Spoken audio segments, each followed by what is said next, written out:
Hi, everyone. We'll go ahead and get started because it's 7 o'clock, but people will continue to trickle in, I think. My name's Farrell Hoy-Janab, and I'm the Faculty Development Coordinator, which means I get to sort of be aware of all of the amazing things our faculty are doing across the campus. And one of those is the College Scholars. And the purpose of JCCC's College Scholars program is to showcase faculty excellence in research fields that go beyond the classroom to make scholarly contributions to knowledge within the professor's academic discipline. So in October, we had Terry Easley Geraldo, who spoke about global political cynicism, a pretty relevant topic. Coming up on January 30th, we'll have Mark Harvey from the Political Science Department speaking about celebrity influence on politics, also relevant. And then coming up March 28th, James Leiker, professor of history, will give his talk, Rage of the Rural Minority, Farmer Activism and the Great Plains Farm Crisis of the Late 20th Century, which I've heard snippets of and is quite a good, fascinating lecture. And Jim is sort of the founder and creator of this College Scholars program, so we thank him for that. But on to tonight, Jeffery Oden. Jeff has taught a variety of courses for the science division, including microbiology, principles of biology, and currently teaches environmental science lecture and laboratory. As an adjunct professor in environmental science and with his combined education and work experience, he is well qualified to speak on this timely topic tonight of water issues in Kansas. His work experience includes having served as an environmental analyst for the Continental Grain Company, where he worked directly with the Missouri Department of Natural Resources on confined animal feedlot operations, CAFO. Got it. Regulations that impacted both water quality and land use. Jeff also worked as an environmental consultant on water and air quality issues. As a consultant, his clients included Farmland Industries, the Minnesota Department of Agriculture, the Kansas Department of Health and Environment, the Environmental Protection Agency. In this role, he helped guide and write land use policies for GSA at Sunflower Army Ammunition Plant, which included, among many other environmental concerns, impacts of the plant on water quality in the state. Jeff is further qualified to discuss water quality issues as he has completed a Missouri Class D wastewater certificate and a Missouri CAFO certificate. These certifications enable him to look with a refined lens at the way to both identify and address various types of water contaminants resulting from primarily anthropogenic, or human-caused, activities. So to these impressive credentials, I would add that Jeff is a gifted teacher. His department chair notes that he is both a practitioner and an educator, and because he has so much experience in the field, he brings something special to the class that she's heard about favorably from many of his students. She said that as a colleague, he always steps up to take the initiative to contribute to the advancement of the program, including spearheading the Student Outcomes Assessment Program, which is a very important job.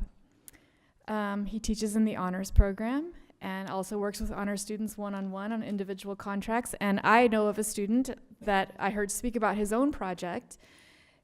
This student did an honors contract to raise money on a USEED account, and the foundation matched the money that he raised, and he raised $2,000 to buy water filters for Flint, Michigan, and then went to Flint this summer and documented his experience. And I remember hearing the student talking about it and just being amazed, and to find out that Jeff is the person behind that is really impressive. So, and the honors director also had so many things to say about it. I'm sure, I don't know if Graham's here tonight, but he would agree. So He just walked in. There he is. Okay, good. So with this impressive background, I invite you to listen to Jeff speak about this very important topic of understanding water issues in Kansas for a sustainable future. Thanks, Farrell. Well, I'm happy to see so many people here tonight, and that means that you all care about some of the same issues that I care about and I'm going to speak about. Water resources are extremely important, and in Kansas we have kind of a unique situation with the water resources that we have, but it's also a unique situation with the way that we have to manage those resources. So we all enjoy standing in the river and getting our picture taken in late November. But it's really it's nice that we have these resources that we can use, but we certainly need to make sure that we are managing them correctly. So what we're what we're looking at is water is the driving force of all nature, and I don't think anyone would disagree with that. You could search all day for several quotes about water, but this is one that kind of stuck with me because what it really says is water is behind everything. We think a lot about the importance of other resources, and we hear a lot about the importance and the value of oil and a variety of other different things. But the reality of it is water is the most important resource that we have, and we tend not to manage it very well. So what we're going to talk about tonight are just a few brief water regulations. We could spend an entire session talking about more of them than we will hit tonight. But we're going to look at what a lot of you are probably concerned in are your public water supplies. We're going to talk about the Kansas Water Office and the regional advisory committees that have been set up by Governor Brownback and what their role is, what they're doing.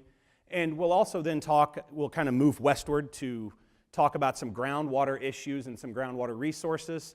Then we'll wrap up with kind of some current issues that are more important to me, I guess, and some of the ones that I've seen that have come online recently and we continue to hear about. And then we'll have some time at the end for a few questions that you may have, and I'll joke, I'll pass out the test later, right? So let's kind of jump into it and talk about some of the regulations. When we're talking about regulations for water, there are a lot of different agencies that get involved. Some of them were mentioned by Farrell that I've worked with. Kansas Department of Health and Environment, Environmental Protection Agency, the Kansas Water Office, the Kansas Water Authority. And sometimes when you get so many people involved, it gets kind of convoluted and kind of difficult to deal with. But for the most part, within Kansas, everything has a lot of working parts, but everybody works pretty well together. Some of the regulations that are more important to us, we have the Kansas Surface Water Quality Standards. What this is really a measure of is this is a measure of how good is the water that we are running through on the surface that comes into our house. So they do some measures of these, and the measures are both quantitative and qualitative. And what we mean by that, the quantitative measures are the actual numbers of the water. That's what tell the actual story about the water, but a lot of people don't understand that. And there's also qualitative data that goes with that. And those things are like the measurement of aquatic life, micro, macro invertebrates, the organisms that are in the water, just the overall health of the water, if you will. What can it support? Because we know we want it to support us, but good, healthy water is going to support all the organisms that have to thrive in it. And then there's another Kansas anti-degradation policy, and what this is really about is not all water gets used, okay? Water can be taken out of surface water, out of the ground, and it doesn't all get utilized.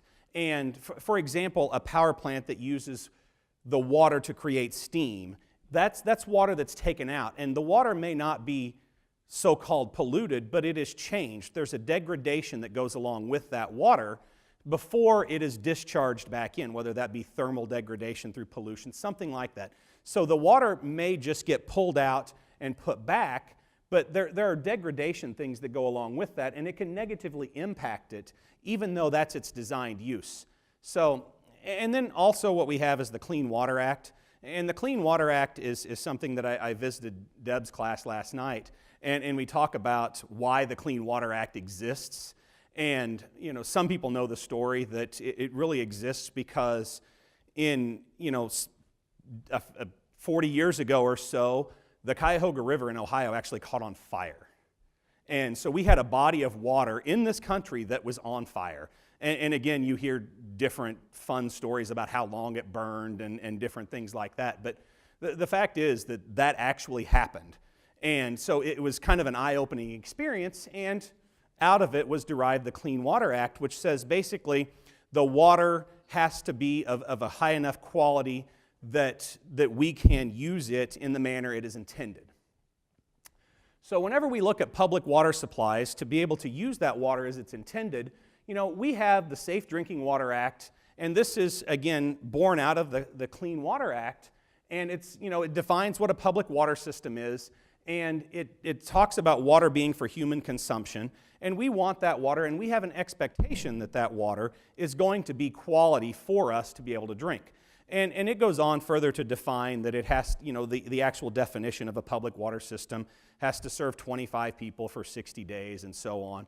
And in Kansas, what we're going to look at is we have some unique water systems because we have a lot of rural towns with small populations. So there are over 1,000 public water supply systems in Kansas, and this includes large public systems, this includes rural water districts, and this includes privately owned water supply districts. So that's quite a task, and we'll look at some of those numbers. The public water system regulations, they're regulated by Kansas Department of Health and Environment, and what we have is there are regulations associated with it, there are fees that are associated with it, as well as there's monitoring that has to be done, and the monitoring that has to be done is based on the size of the population that you serve. And also then there's a priorities list for municipalities that may be having issues, wells, problems like that. And then they also have loans and funding for local programs to make sure that there is access to quality water out there. So these are just some of the regulations that exist for the public drinking water systems. I'm not going to go through all of them with you, but you can probably pick some out up there that you see that are very important.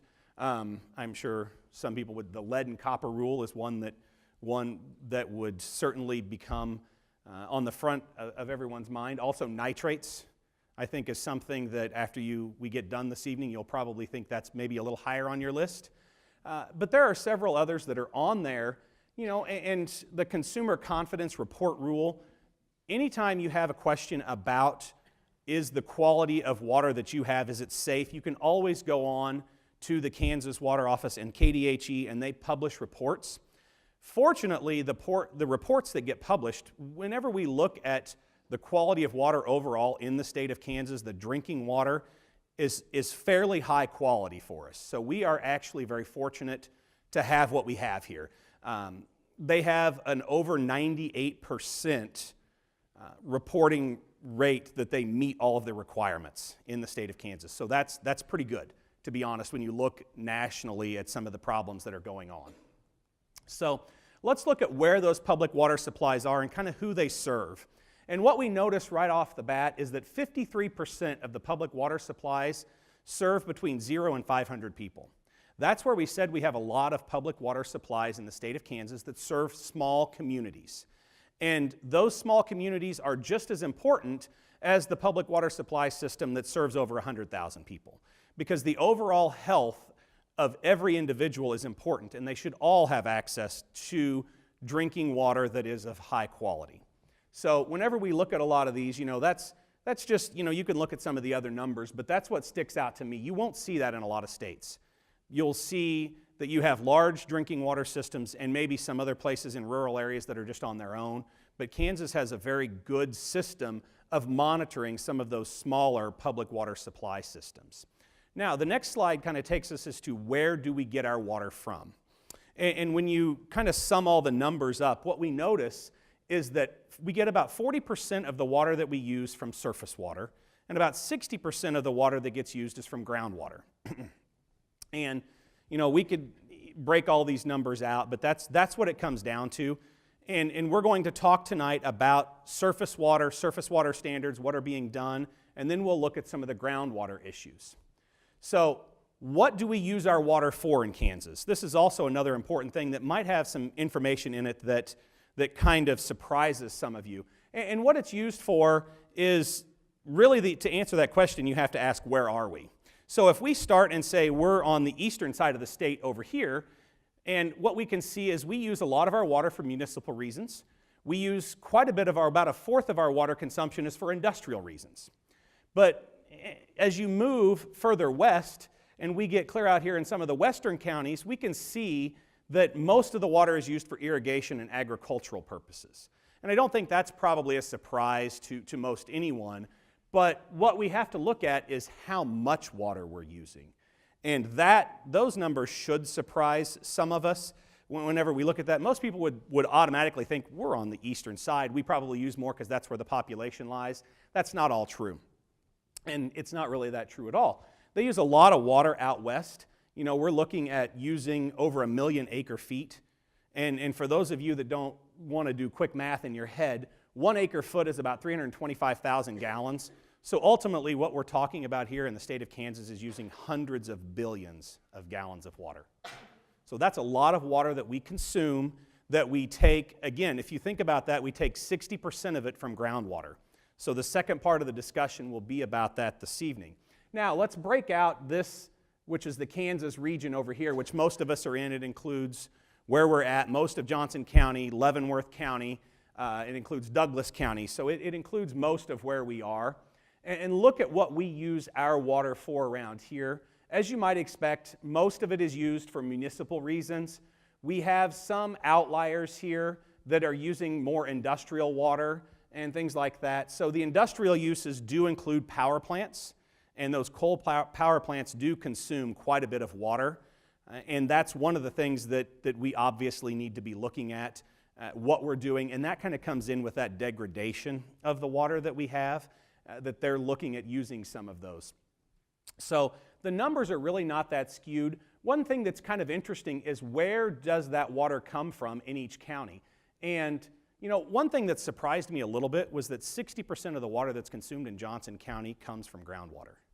That number shocked me a little bit. I would have thought more of it would have been surface water, as to where when you look at Douglas County, only 16% is groundwater. So, you know, just kind of some varying differences there. To put some numbers to it pretty quick, I thought those kind of stuck out to me as some interesting numbers. So let's look at how we manage a lot of this surface water. And the management of the surface water was something that Governor Brownback identified that he knew water resources were very important to the state of Kansas. And he established and set out a task force to come up with a 50-year plan for the established sustainable use of water in Kansas. And that number 50 wasn't arbitrary. Whenever we get to some of the groundwater issues, you'll see kind of where that 50-year plan comes from. And we're probably sitting here thinking, well, 50 years, that's who knows what's going to be going on then. But if we don't start thinking about some of these issues now, the future, who knows what we will have. So he came up with the vision, and the group kind of came up with a vision. And he wanted to develop this 50-year plan because what he realized was that water was going to be integral for the economy of Kansas to be able to grow. If we don't manage our water issues, the economy of Kansas is going to suffer. Because remember back to that slide where we had all that irrigation use in western Kansas and using that water? That's agriculture, and agriculture is the #1 resource that we have here in Kansas. So the Kansas Water Plan would come up with a statutory process to manage the water that we have in Kansas. That was his vision. And so they worked through the Kansas Water Office and the Kansas Water Authority. They came up with a mission statement to provide a framework for the policy and tools to develop, manage, and to secure and protect reliable resources both now and in the future. And I think that was big because we wanted to balance conservation with economic growth. And I think that's a difficult balancing act if you stop and think about it. And what he recognized was that the usage in eastern Kansas is vastly different than that in western Kansas. So he came up with the plan, or the plan came up with, that there would be 14 regional planning areas. And he gave these 14 regional planning areas, there was a group that through the Kansas Water Authority approved these different panels and the people to be on these panels, and these are the areas that they came up with. And basically they're based off of the watershed that they serve. In the west, you can see the lines are a lot more rigid because they're groundwater areas. In the east, the watersheds are based off of the rivers that flow through us. Most of us reside in the Kansas Regional Advisory Committee, and that happens to be the actual largest land area regional advisory committee that we have in Kansas. So these 14 regional committees were asked to then come up with what their focus would be, what they thought the biggest issues were for them in their regional area. And when they did that, to pick the people that were on the committees, The Kansas Water Authority, which is made up of 13 voting members, they're made up of municipalities, they're made up of water officials, and they're made up of legislators. And that 13-person panel helped to pick the regional committee members, and they also advise legislators and the governor on water issues. And what they came up with, these 13 members that are here are, if you want to quickly take down their names so you can tell who they are, but these 13 voting members are the advisory board that serve the Kansas Water Authority and have actually approved the people that are on the regional advisory committees. The issues that then got approved by the Kansas Water Authority and were presented to them were kind of what makes us happy here in the college field, was that education was very important. And I think education at all levels, almost every regional advisory committee identified that education was important. And it's education about how to use the water, education about how to conserve the water, and everything that goes in between them. Money and financing, not to anyone's surprise, was also on the list. There was a desire for the Kansas Water Office, the regional advisory committees, and these constituents to be able to develop a plan and raise money locally. Because we've seen the difference in the water issues. The idea was that they would raise the money locally to handle the issues that they had locally.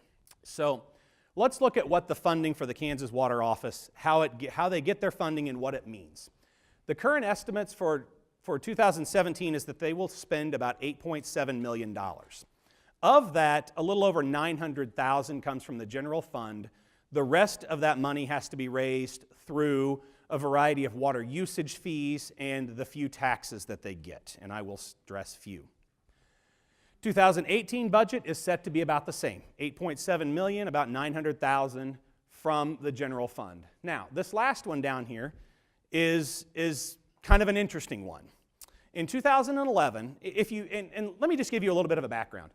Prior to about 2008, 2009, the Kansas Water Office had an operating budget of over $18 million. And that has been slashed. In 2011, the legislature suspended a $6 million demand transfer that they were supposed to put into the Kansas Water Office fund.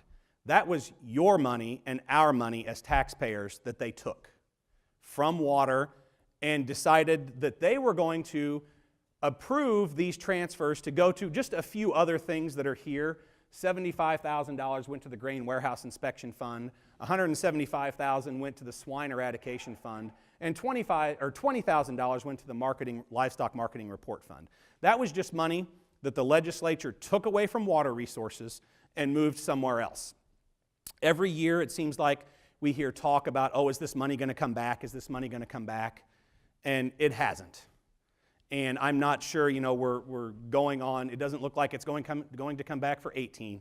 So I guess we kind of have to keep waiting. Every year I read something about they hold a committee and someone raises the issue that it should come back and then it goes away. So what they came up with were some other funding ideas. They came up with a Blue Ribbon Task Force to figure out what's a good way that we can raise money to support water issues in Kansas. Well, one of the first things that they came up with, which is easy, is a sales tax. And the sales tax would be kind of a consumption tax on water.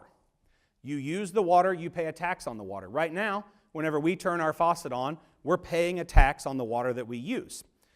There are not taxes being paid on water that's used for certain operations in the western part of Kansas. Groundwater is not taxed the way we pay taxes, okay? So they proposed a tax that would have raised around $43 million annually to put into the water fund. Then there was another idea that came up, which was a bottled water fee. Also, probably not a bad idea. They were going to impose a bottled water fee at the wholesale level.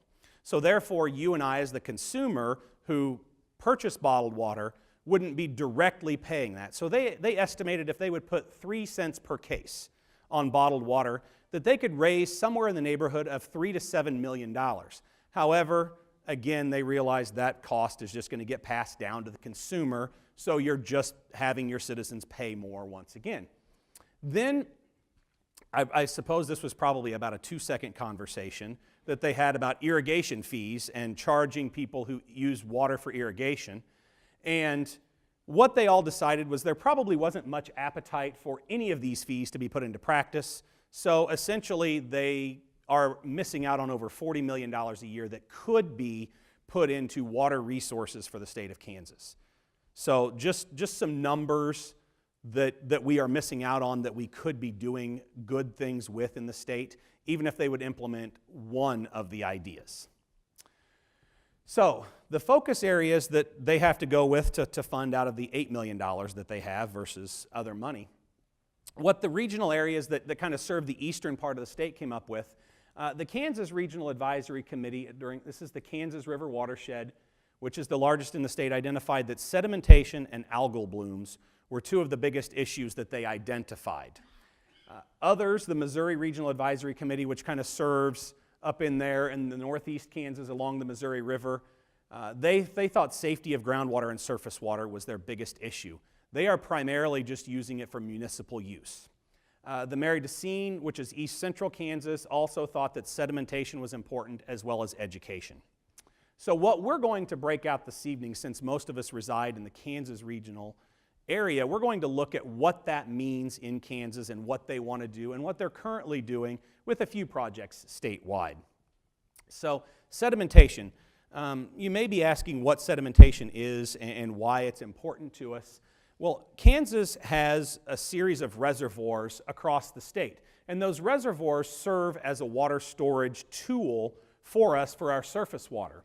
There are 24 reservoirs in the state of Kansas, and the average age of those reservoirs is about 50 years old. Some of them are significantly older than 50, a few are younger. And it's estimated that about 17% of the capacity is being used up by sedimentation at this point. And 6 of the reservoirs are already more than a third infilled. And infilled means that they filled up with sediment. If the sediment is there, the water can't be there for storage.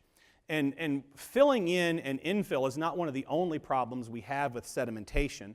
There are some others that go along with it. So sedimentation affects the useful life of the reservoir. It also impacts its ability to be used for flood control, and it impacts its usefulness as a water source. This is a table that when we look at some of these reservoirs, some numbers quickly jump out. I was talking to one of my coworkers today, and they were like, I didn't even know that there was a reservoir in Lake Olathe. There was a reservoir. Well, yes, it is, and it's about 10% infilled. And when we look at Perry Lake, it's about almost a fourth infilled that we have at 23% up here. And once that sedimentation is in there, lots of different things can start to happen to the reservoir. And again, its usefulness is used up for a lot of the uses of it. And when we look over here at the dates that some of them were born, yes, there is a direct correlation to when the reservoir was completed and to how much is infilled. So that, you don't have to be too intuitive to figure out that's what's going on, is the age of them and the sedimentation. So what also we have is what happens with sedimentation and what are the consequences of it. And if you think back to the beginning when we talked about all the things that we test our drinking water for, these are all the things that sediment can hold and build up of contaminants. That sediment actually just kind of serves as a sponge to soak up all of these contaminants, all of these pollutants, and hold them there. So, they can soak up all of these wonderful things, and even down here on the bottom, DDE, which is a byproduct or a breakdown when we used to use DDT in the 60s, that breaks down, and one of its constituents is DDE, and we can still find that in the sediment of many of our reservoirs in Kansas. It's a carcinogen and a known carcinogen. Oh, wrong button. So, also, what causes this sedimentation? Well, the main cause of the sedimentation is actually just erosion of the stream banks. And one of the solution to that would be that we are working on these stream bank repairs, but also that we monitor where the sediment might be flowing from so that we can focus our needs on some of those areas. So education, understanding, and stream bank stabilization projects, and that's one of the things that the Kansas Water Office identified were those stream bank stabilization projects. They got other people involved. They decided to get the Kansas Department of Health and Environment involved, the Department of Agriculture, and the Kansas Water Office, and they came up with a priorities list. And some of the first ones that they started working on, one of the ones that they wanted to work on was the Delaware River that flows into Perry Lake. But they also, the Big and Little Blue that flows into Turtle Creek, and the Cottonwood and Neosho rivers that flow into the John Redmond Reservoir. These were some that they identified as being pretty problematic early on to be able to work on. They currently have 18 new projects that are planned that will save over 1 million tons of sediment from entering the reservoirs.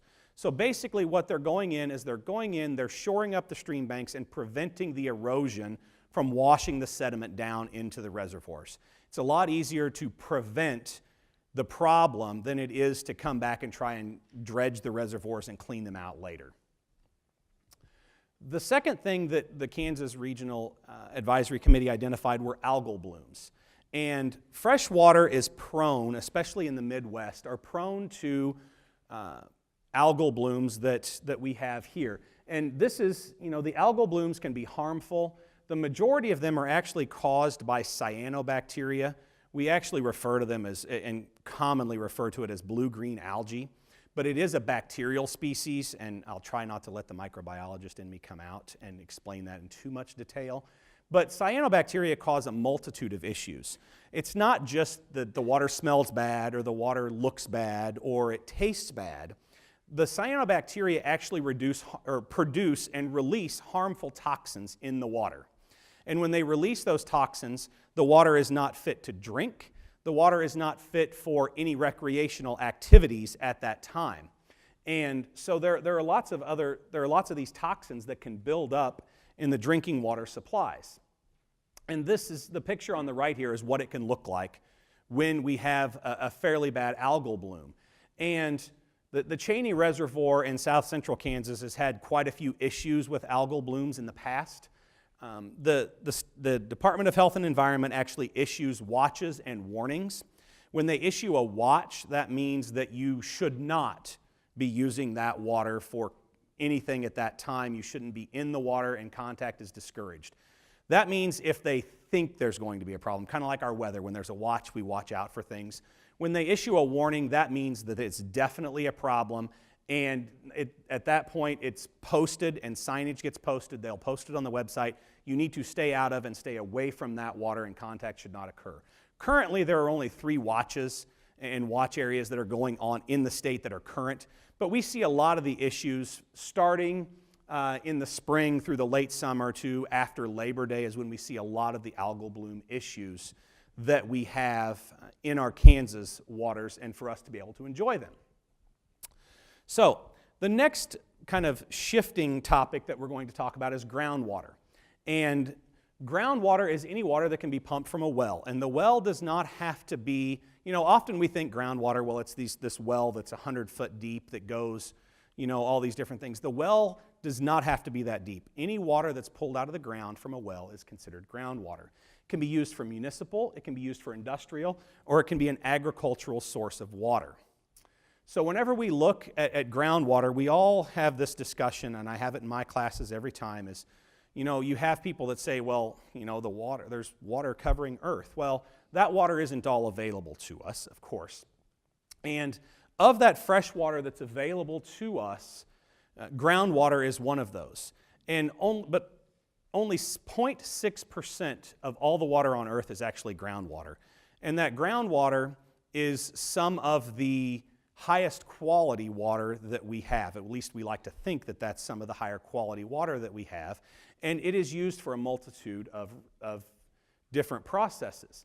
80% of the water that's consumed in Kansas is groundwater. So this is kind of more important to us in the management of our water resources. Nearly 90% of the groundwater that is consumed in Kansas is drawn from the high plains, or what we call the Ogallala Aquifer. And I just threw this in here, but the Ogallala Aquifer usage is non-renewable at the use that we are using it at now. It's not sustainable. We cannot continue to pull water out of the aquifer at the rate we are. It will not be there for us in the future if we do. So some of the legislation associated with this, the Kansas Water Appropriation Act, was actually very foretelling. It was one of the early on acts for groundwater, and it was enacted in 1945. And in 1972, Kansas seen a need to establish groundwater management districts to let the districts in western Kansas kind of manage on their own their water resources and their water usage.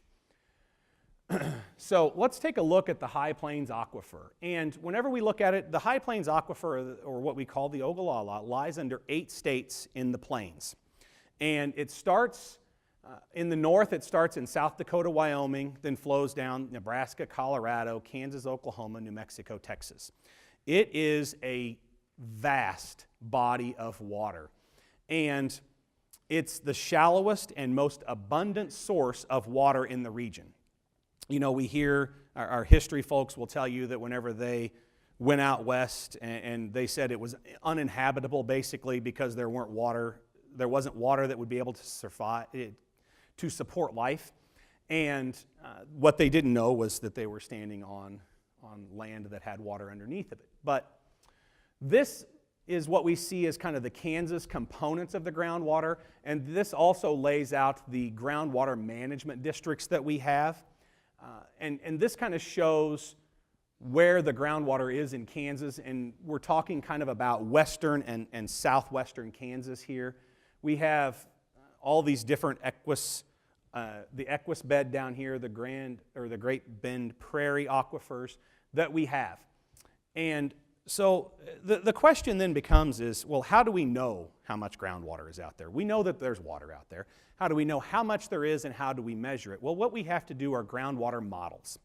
And the groundwater models are computer calculations and mathematical equations that kind of simulate water levels and what the stream flow is in a given area. It takes into a lot of different accounts, and it gives us numbers of how much useful aquifer and how much useful water there is there. And it also tells us how long it will be there at current usages. And that's kind of the key that we're going to get into. Remember when we talked about that 50-year plan? Here's where we're going to come back and kind of hit on why we have some of those numbers. So when we look at some of the groundwater models, the one question that a lot of people want to ask is, how long will it last? That's probably one of the first things that we should ask. Well, if you're living in an area in brown, it's not lasted for you because they're already below the minimum threshold of what is considered to be usable aquifer water. So these are the predicted years useful years that are left at the current usage rates within the aquifer. If you're in red, in some of these areas in red down here, there's less than 25 useful years left in that area of the aquifer. There are some areas that we get out here into the Great Bend that have, it's above the levels that it was in the 1960s. But, whenever we start looking at this, I see a lot of brown and I see a lot more red than I would like to see, meaning that there is less than 25 useful years left in the aquifers for us to be able to use. The next slide kind of talks about some of the changes that have occurred over the last few years within the aquifer. And I showed this presentation to somebody, and one of the things that they pointed out was, wait, you mean that some places have lost over 30 feet of the aquifer in this time frame? Yes, that has happened. So we're looking at places, remember where we said they had less than 25 years of useful aquifer left out there? That's where it's drained down the most. Now, I will tell you that the recent drought that kind of started in the late 2008, 2009 through 2015 hit these areas pretty hard. And that has a lot to do with a huge drawdown that they had in those areas, but just water use alone has a lot to do with it and the intensive agriculture that's taking place out there. So whenever you're talking about losing feet per year in the aquifer, that's a problem. Because on average, the aquifer is probably going to recharge at maybe an inch a year.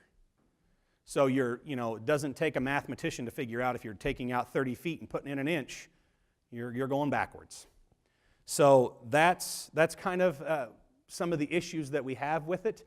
It's estimated that Kansans use about 5 billion gallons of groundwater per day. That's all of us using 5 billion gallons of groundwater a day. The average Kansan in their private use for their home only uses about, I shouldn't say only, uses about 160 gallons per Kansan every day, every day in their home. How much do you think you could survive on? What percentage of that 160 gallons? 10%. 10%. About 10%. That's what you could survive on. What's really interesting about this, I notice I said that's what we use per day, is that 160 gallons. If we divide all the water that's used in Kansas, that includes irrigation, agricultural uses, every Kansan per capita uses 2,800 gallons of water a day. I mean, when you let that number sink in, and we just said that you could survive on 16, Kansas is, I want to say, footing the bill for a lot of people in the country water-wise.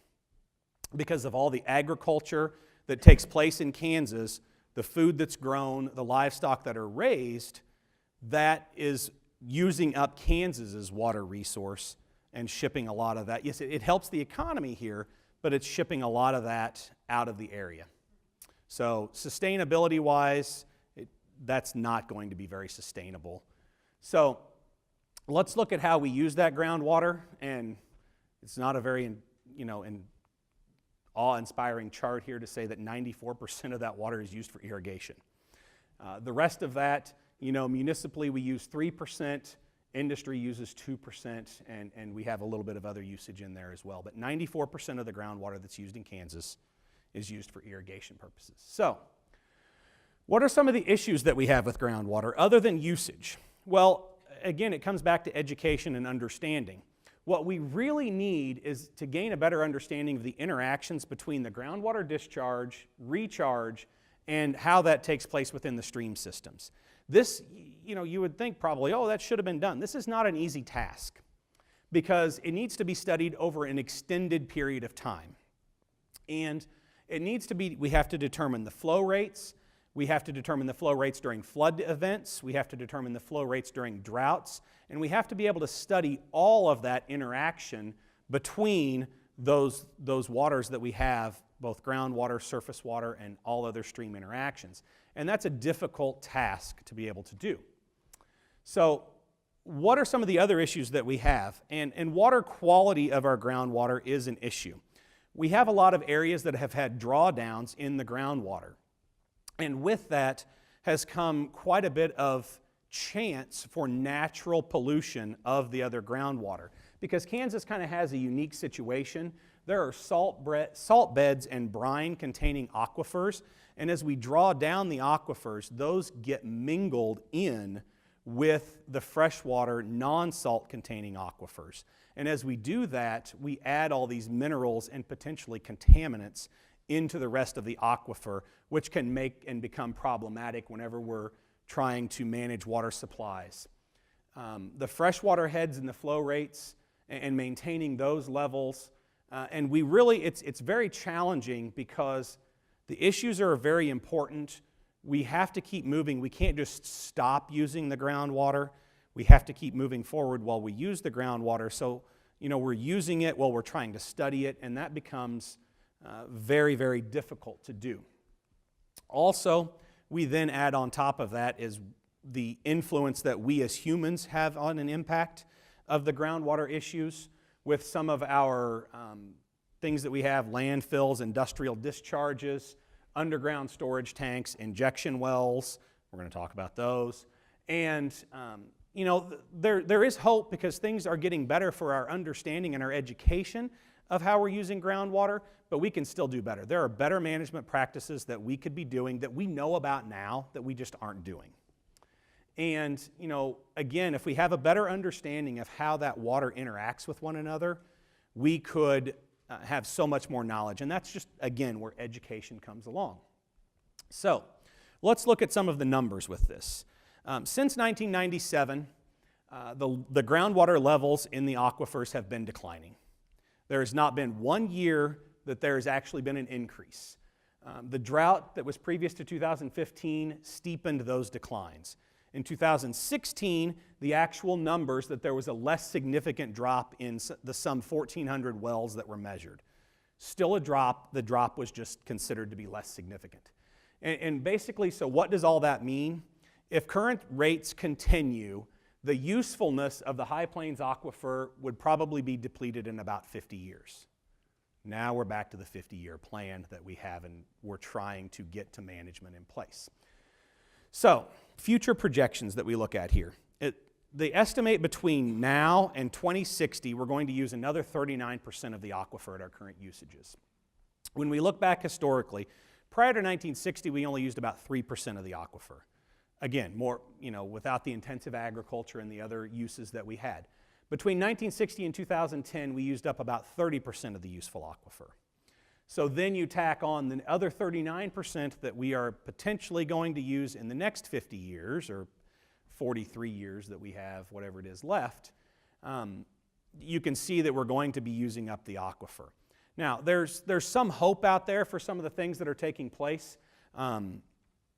It's estimated that, some of the hope is, some of the crops that we're growing more and getting more yield with less water.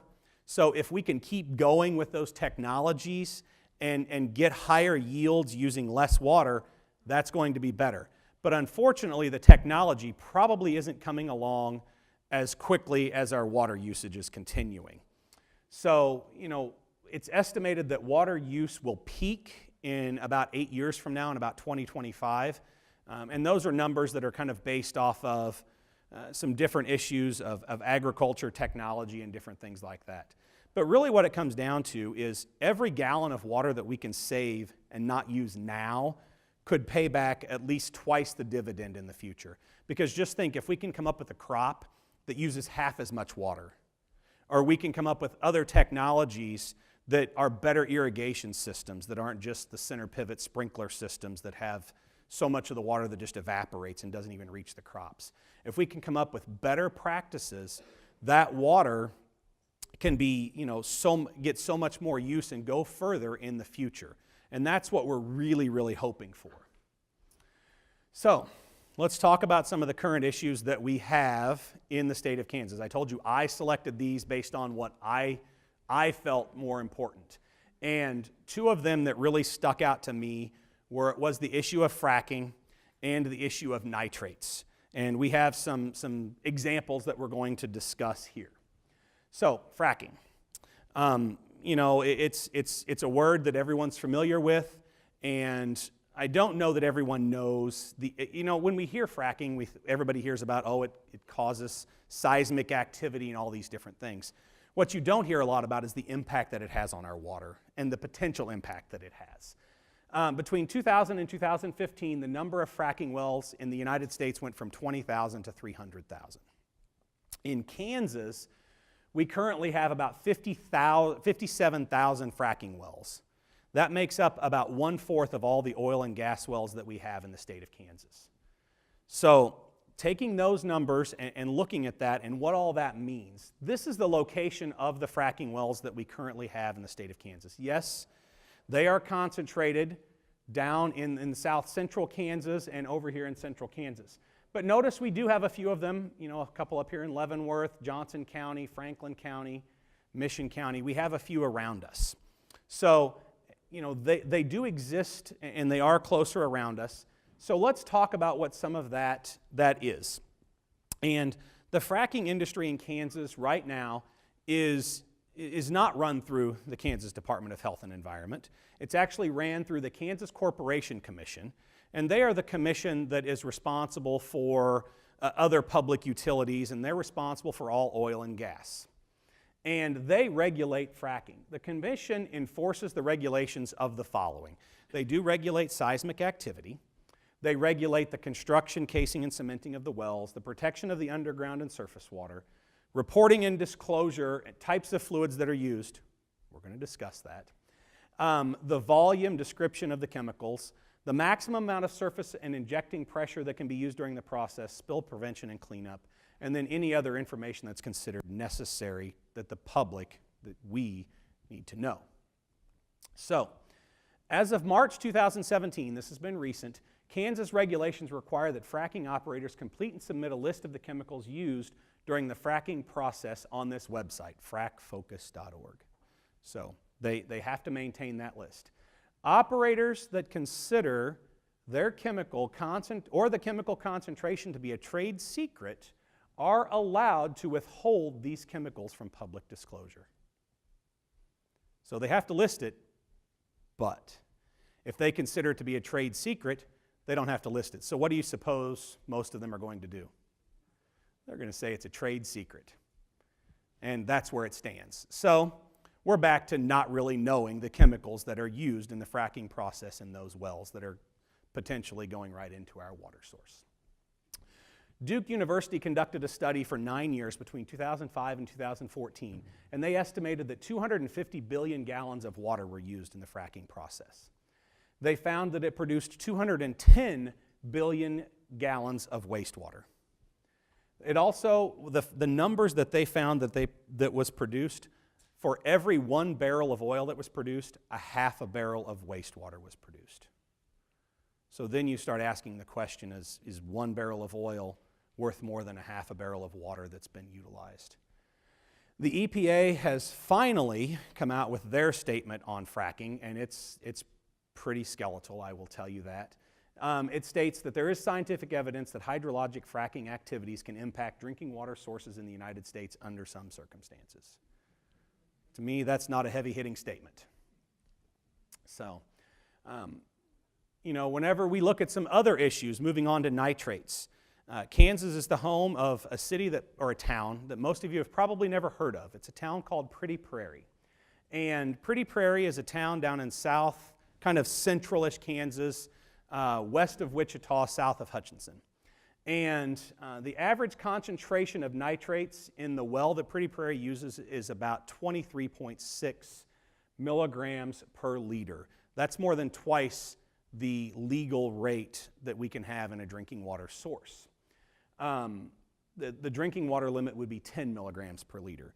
So the city, what they do as part of their plan is if you are pregnant or you have a child under 6 months of age, they provide you bottled water. That does nothing for everyone else that's consuming the water. A baby or a pregnant person consuming nitrate water can cause issues with hemoglobin and different things like that, developmental disabilities, brain function, and things like that. This has been an ongoing issue for 20 years. They have about a 30-foot deep well that they draw out of the Equus aquifer that they get their water from that has nitrate contaminated. They proposed a new reverse osmosis water treatment plant, and just as recently, the plant would have cost about $2.2 million. They applied to get an EPA grant for $500,000 in matching funds, which was denied. So they have said that they'll reapply again next year. Until then, they're still dealing with this issue. Now, another issue to deal with nitrates, the city of Lawrence. The city of Lawrence, the state has authorized them to dump and release about, and I shouldn't use the word dump, I should use the word release, about 30 million gallons of nitrate-contaminated wastewater from the old farmland plant that is over there in Lawrence. They can release this nitrate-contaminated water between now and April 1st. And the city now owns the former farmland site. The city has received about a little over $8.5 million from the trust fund to go ahead and clean up this site. The site was given over to the city. When asked about this, the KDHE official said that they've conditioned this discharge so that the river really assimilates the nitrogen load and disperses it quickly. He also went on to say, we don't anticipate any significant change in the noticeable conditions going downstream as we head down the river toward Johnson County. Hey, that's us. And so they're going to be releasing this nitrogen-contaminated water, and I haven't heard any different, that it's going to continue to be released and monitoring will take place. And, I used to consult for one of those people, and one of the things that we always used to say was dilution is never the solution to pollution, because that's not always a good answer. So, in summary, the future of Kansas's ability to sustain and grow does depend on its ability to maintain its water resources. If you have questions and want other information, you can go to some of these sites that I can make available to you. They're out there. If you just search the Kansas Water Office, you can see some of the sites that are available. And I will leave you kind of with this parting thought from Benjamin Franklin. When the well is dry, we learn the wealth of water, or the worth of water, wealth as well. So, you know, whenever you kind of think about it, we don't really recognize it until it's gone. So, I will now take questions if I haven't talked too long. I answered everyone's question. Oh. Has there been any consideration in western Kansas with all the use of water to change the kinds of things that they are growing? The question was, has there been any consideration to kind of change the crops that are being grown in western Kansas? I know that they've worked with Kansas State and with other NRCS on trying to develop crops, the current crops that use less water, but I don't know that there's been any major shift in the actual crop that's been grown. But there has been some work being done trying to grow crops with less water. But I really, personally, I feel that the major change could be made in the watering technology that's used. I feel that a lot of the water is wasted through the irrigation systems that we currently use. They're old and outdated. Because a lot of times what we use are center pivot systems and sprinkler systems that you have a lot of water that evaporates and never even makes it to the plant. But aren't we growing lots of corn that takes lots of water? Corn is a very water-intensive crop, and yes, we do grow a lot of it. We're using that to produce ethanol. I will tell you that the Kansas and Missouri corn growers have done a very, very good job of getting their product in almost everything, and ethanol being one of them. Their lobby has done fantastic, and I don't know that that's a good thing. I'm just kind of saying that they've done a good job of getting their product out there. And corn is extremely water intensive in the use. You are correct. And yes, we could probably be growing crops that, one, maybe had a shorter growing season, were less water intensive, and maybe more even suitable to be grown in Kansas. Yes? When you say that industry is using a large percentage of Kansas water, it raises my question, who actually owns the water in the aquifer? Is it a public-owned resource, or is it the property of the landowner who's got stuff on the surface? So the question was basically who owns the water in the ground, and that's a question that gets debated quite often. The way Kansas works is the water is, and I will use the word controlled instead of owned. The water is controlled by whomever got their well in the ground first. So that's what it comes down to. Kansas is kind of a first in line, first in right. So if you have the oldest well, you can use the water first. You can use what you want. And I will tell you that what this thought should scare most of us. They are not using the capacity that they're actually permitted to use.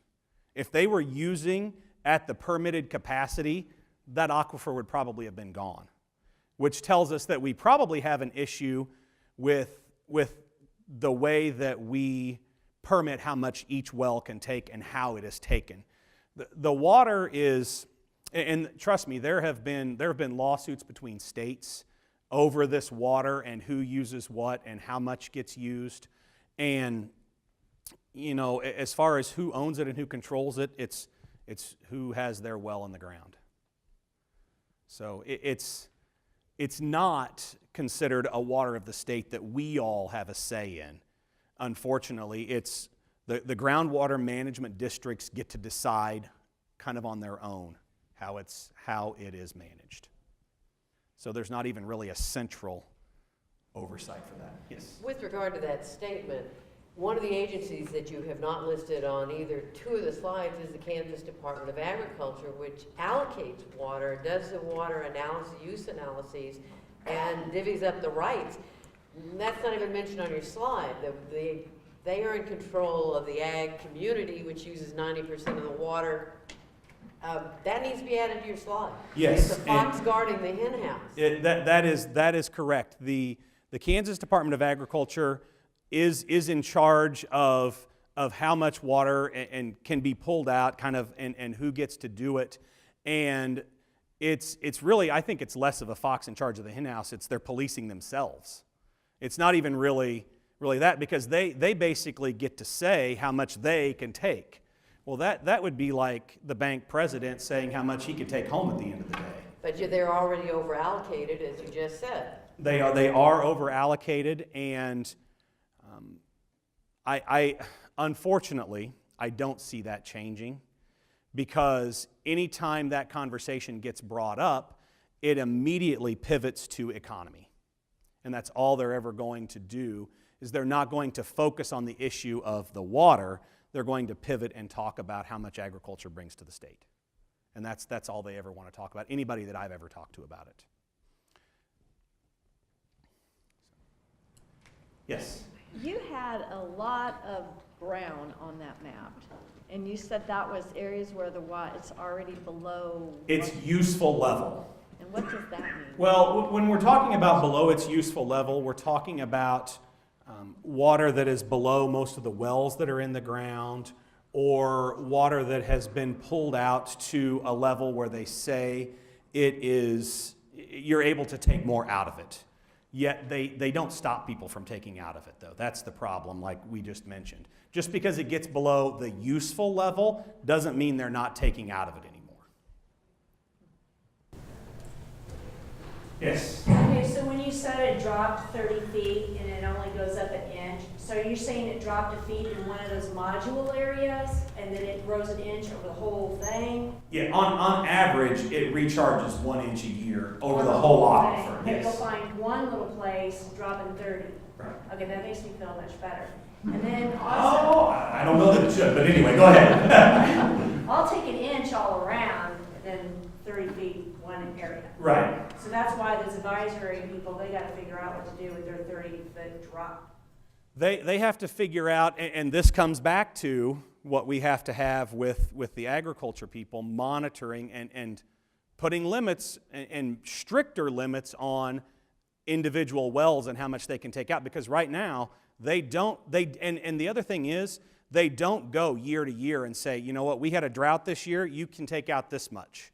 It's once you're permitted to take that out, and correct me if I'm wrong, I think the permits are kind of just there. They're lifetime. Once you have them, you have them. You can sell them. I mean, they're valuable. Right. But to his credit, Brownback did do a change in the law that allows you to conserve water and dole it out over 5 years instead of a use it or lose it. Right. It used to be. Right. That was one positive. Yes. Okay, so like in Nebraska, it looks like their whole state is this aquifer.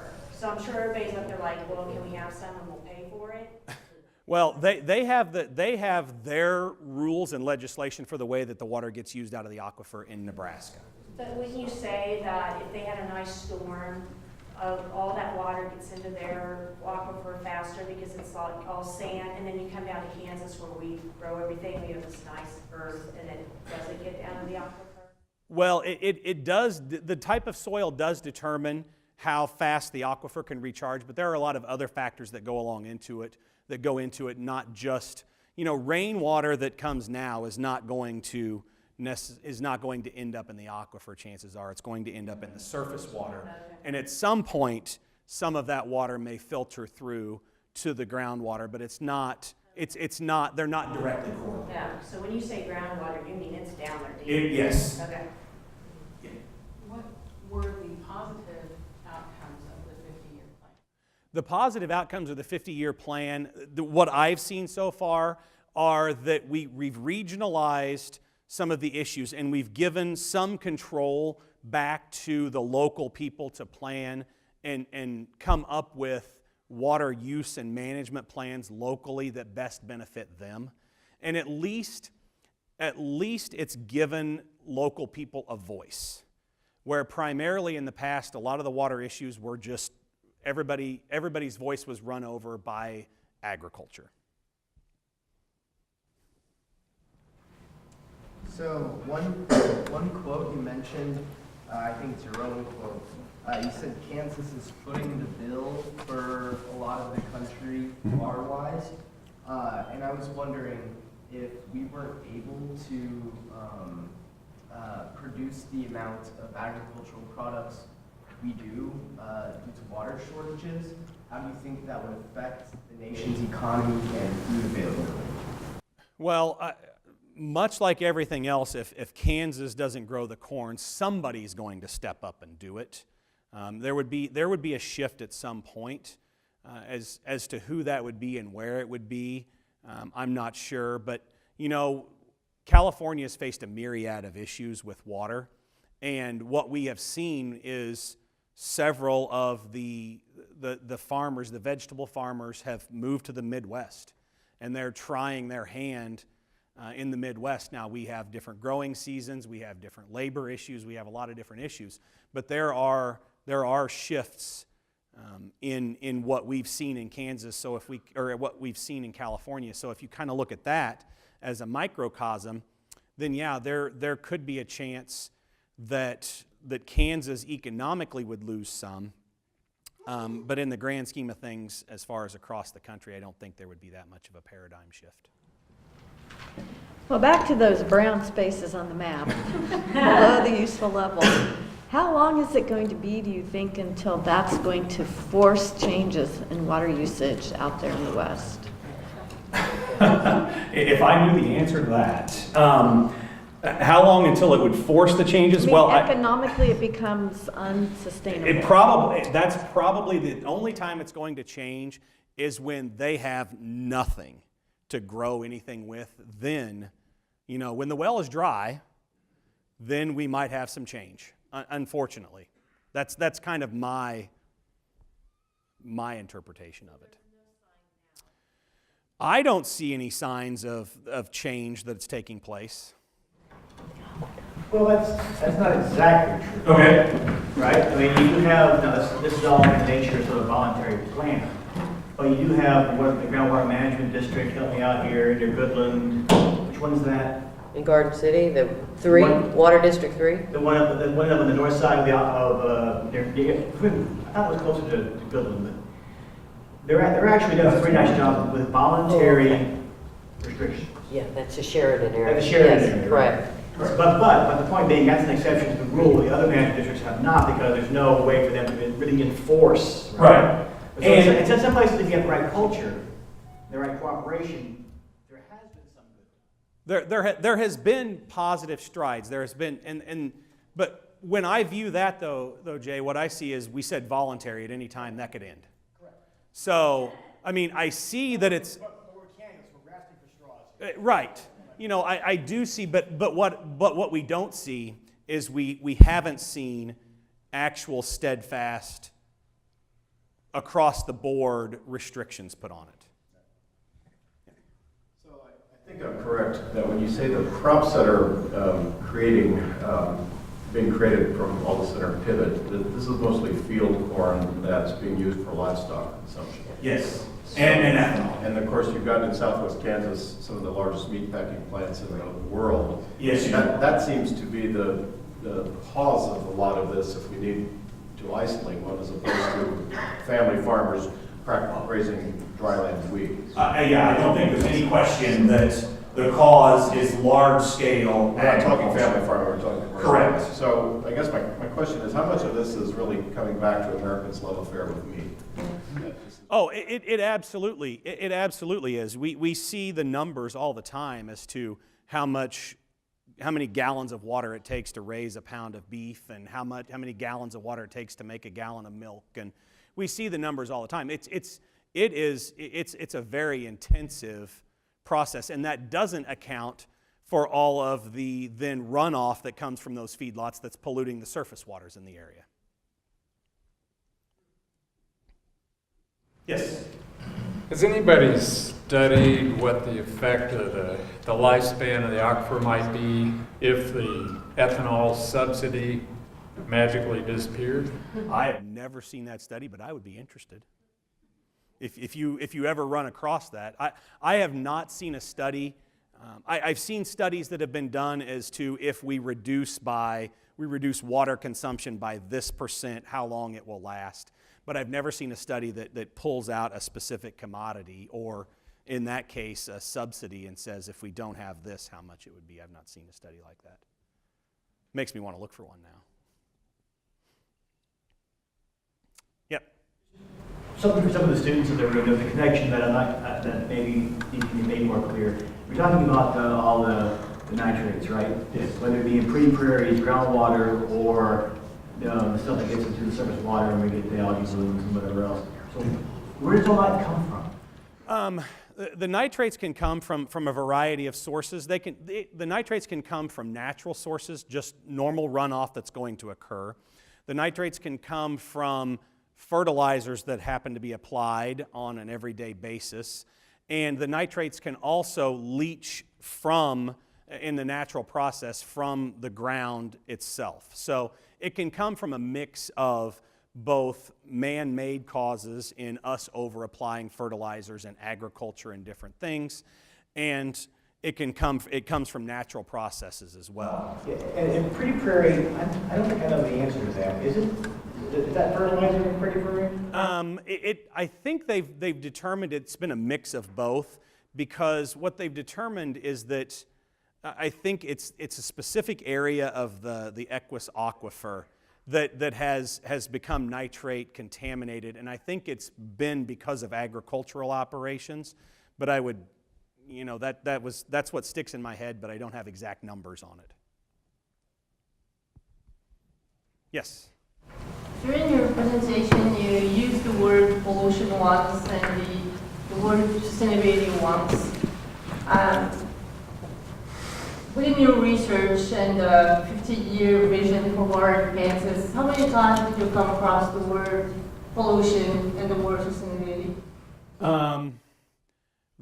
I don't come across the word pollution. I hear a lot of other words, but I don't see the word pollution getting used a lot, and I think it's because we're dealing with politicians that don't want the scare factor that goes along with the word. So it doesn't mean that there is no pollution? Oh, no, it certainly no. It does not mean that the pollution doesn't exist. And just like, there was one thing that I didn't address in the presentation, which was climate change. And I could have added another 30 slides, and we've talked about it in my class, especially in my honors forum, about what climate change will mean for the Kansan farmer. Because, if we looked at some of the numbers and we pulled out some models, if the temperature raises an average of 0.4 degrees over the next 40 years, that's going to basically turn the top 18 inches of soil in western Kansas into a desert. So a lot of times we hear all the time, it can cause flooding, it's going to cause these events, it's going to cause this. It's going to mean the exact opposite for us here. It's going to zap a lot of our water resources. So those numbers, that 50-year plan, if you factor in climate change, could be a lot worse. Yes. The water that's going to be released from the Kansas River through April, how often do they test that water? Is it daily, weekly, monthly? From what I read, with the plan that goes along with it, with the release, they have to do, every time they release the water, they're not releasing the water every day, but every time that they release, there have to be tests upstream, downstream that go along with it, and they also have to test if there are any other significant rain events that would cause other water to wash down as well. Yes? So following up on that, Iowa is roiled because the city of Des Moines has sued the farming communities for nitrate pollution damaging their water sources.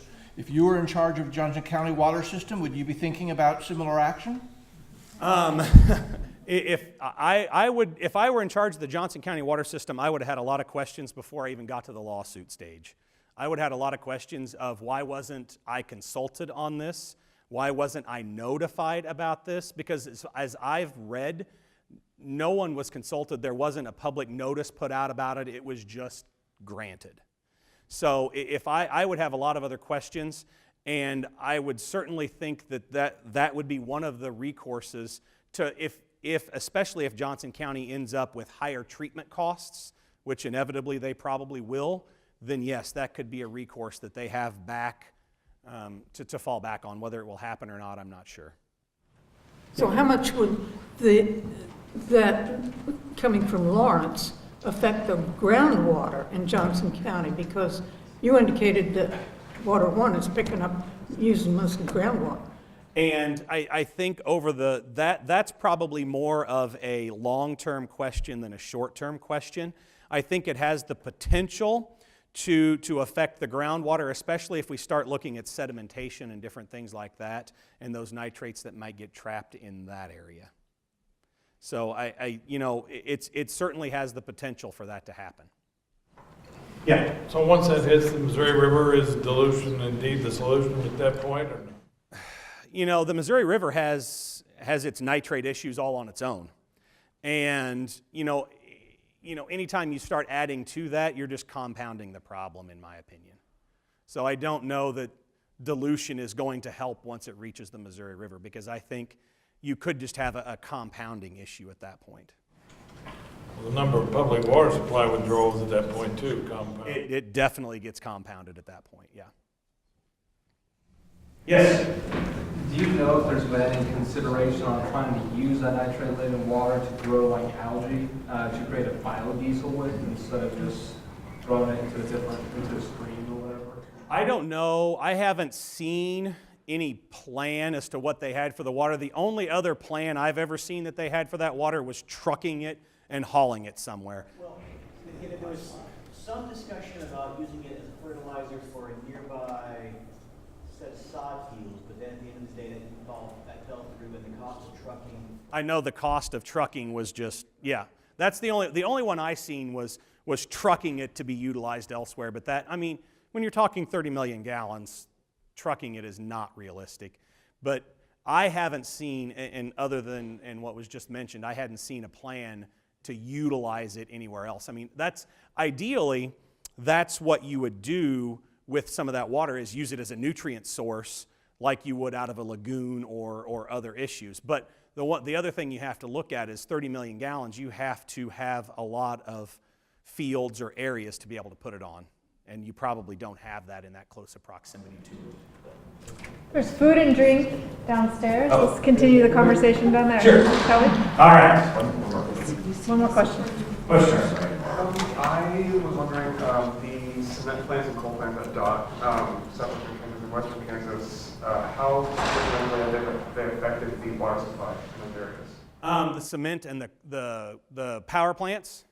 Well, again, the power plants have a lot of significant issues with, a lot of the issues we see with power plants have to do with the drawing out of the water, and then we also see the detrimental effects that they can have on hatcheries and other things when withdrawing that water out. As far as the integrity, they do degrade the water, but they, for the most part, that's going to be some of the biggest issues that we see with power plants. Just the pulling the water out and the degradation of it in that regard versus actual pollutants that they're adding to it. Also, the fumes that come out of the billows that they have. Right. Those seem to affect it quite a bit, because where I'm from in Yeshua County, the water supply has been really degraded quite a bit to the point of every once in a while they have emergencies there where you can't drink water. And that's being caused by what's coming out of the plant that we have less than half a mile from our house. Are you talking about the one down in Lacine? Chanute. Okay. I'm not familiar with the one there as to what's going on or what's taking place there, but I will have to look into why they're having don't drink the water issues because of that. That's certainly one interesting to look at. So, well, thank everyone for coming tonight, and we can continue this conversation. I will hang out and answer questions as long as anybody wants, and or you can feel free to contact me anytime. So, thanks for coming.